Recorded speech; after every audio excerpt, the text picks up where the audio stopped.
The screen flickered inside a dimly lit room on the outskirts of Damascus.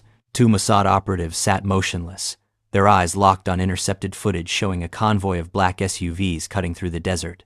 Every pixel of that image represented years of pursuit, years of tracking one of the most elusive men in the Middle East. "We've got movement from the Quds Force channel," one whispered. The other leaned forward, his eyes narrowed. "It's him. The ghost is moving." And just like that, the hunt reignited. Before we dive deep into this operation, make sure you've hit that subscribe button, because what you're about to hear isn't fiction. This is the declassified history of one of the most secret joint Mossad-CIA missions, a story that reshaped the Middle East forever. Qasem Soleimani wasn't just any commander. He was the shadow strategist of Iran's military ambitions, the mastermind behind the Quds Force, the elite arm of the Islamic Revolutionary Guard Corps. He built Tehran's influence across the region, not with speeches, but with proxy wars. To Israel, that made him the most dangerous man alive, codenamed the Ghost. Soleimani had a talent for invisibility. He changed routes at the last minute, never used the same aircraft twice, and often traveled disguised as a civilian diplomat.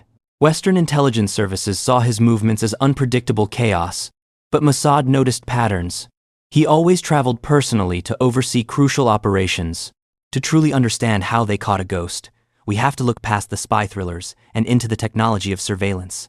Inside Mossad headquarters in Tel Aviv, the walls of the operations room were covered with satellite images and intercepted communications. This was the beating heart of a year-long project, the Soleimani File. This mission, codenamed Operation ShadowNet, relied heavily on a legacy of intelligence technology that began during the Cold War. Think of the early CIA U-2 spy plane missions. That early development of signal intelligence, or SIGINT, gave rise to the tools used against Soleimani. Israeli cyber units infiltrated communication networks of Iranian-backed militias, a direct evolution of the old Cold War wiretaps, but now operating in the digital realm. Electronic listening posts in northern Israel intercepted encrypted transmissions. Every piece of data was filtered and cross-checked to build a digital shadow of the man himself.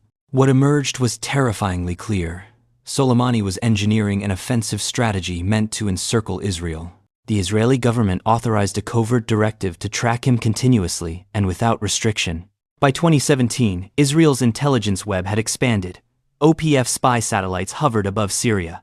Drones, disguised as commercial surveyors, flew along the Iraqi border.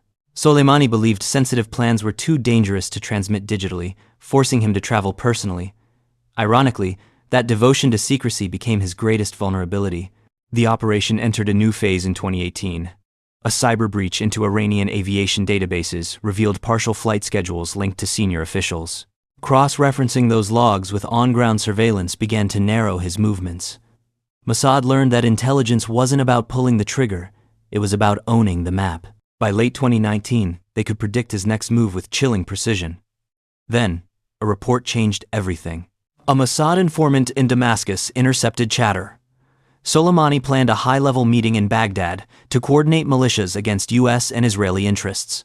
Mossad needed a partner with reach, firepower, and legal cover. That's when coordination with the CIA became indispensable. Mossad provided the real-time SIGINT. The US had the armed MQ-9 Reaper drones and the legal authority for the strike in Iraq. The operation required perfect synchronization. Mossad operatives tracked every step. Covert sensors near key roads, monitored convoy movements. The directorate ultimately ruled this would be a kill operation, clean, quick, and deniable. They studied his motorcade patterns. They learned how long it took him to disembark a plane and how fast his convoy accelerated from the tarmac.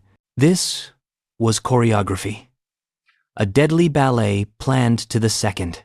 A few hours before dawn on January 3, 2020, the city was half asleep.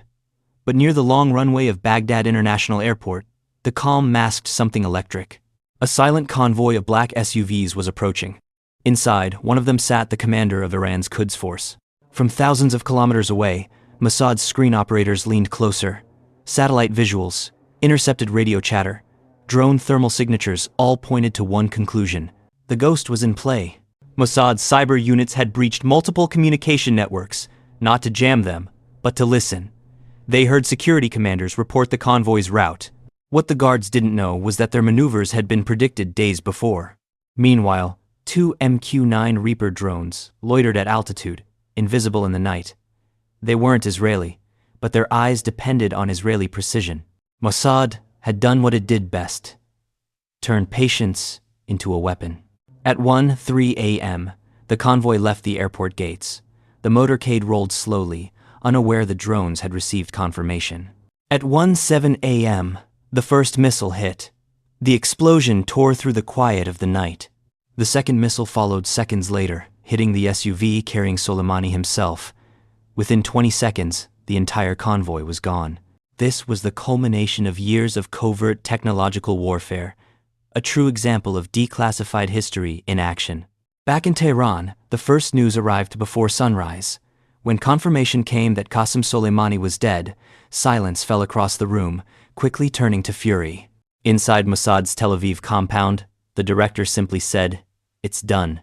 The balance has shifted." The blowback was immediate and multi-layered. Iran initiated Operation Martyr Soleimani.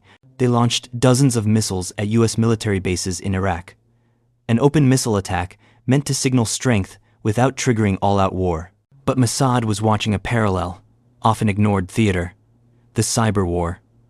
Iranian cyber units launched Operation Settle, a wave of silent attacks targeting Israeli defense servers. This brings us directly to a key lesson from this whole declassified history. The battlefield is now digital. Power fluctuations, water system malfunctions, even temporary disruptions in air traffic monitoring. Iran demonstrated it could reach deep inside Israel without launching a single missile. The old spy game of gadgets and listening posts has evolved into a war of firewalls, encryption, and phishing. The tactical genius of Operation ShadowNet, the meticulous logging of habits, the cross-referencing of data is the same methodology modern cybercriminals use. So, what can we learn about fighting the new generation of cybercrime? We call these the 3 R's of digital defense. First, resilience. Soleimani's security protocol was his downfall.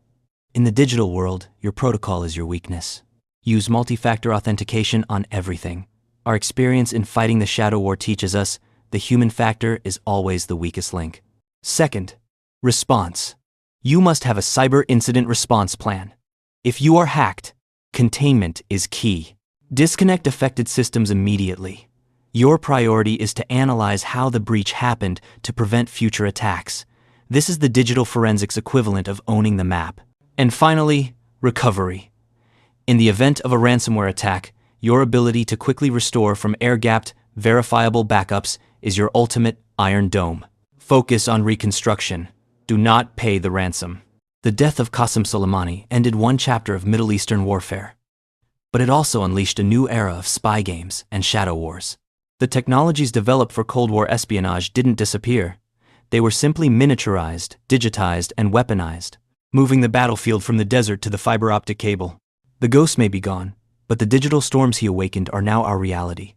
This was a deep dive into the declassified history of Operation ShadowNet. Keep your systems secure, and keep watching the shadows.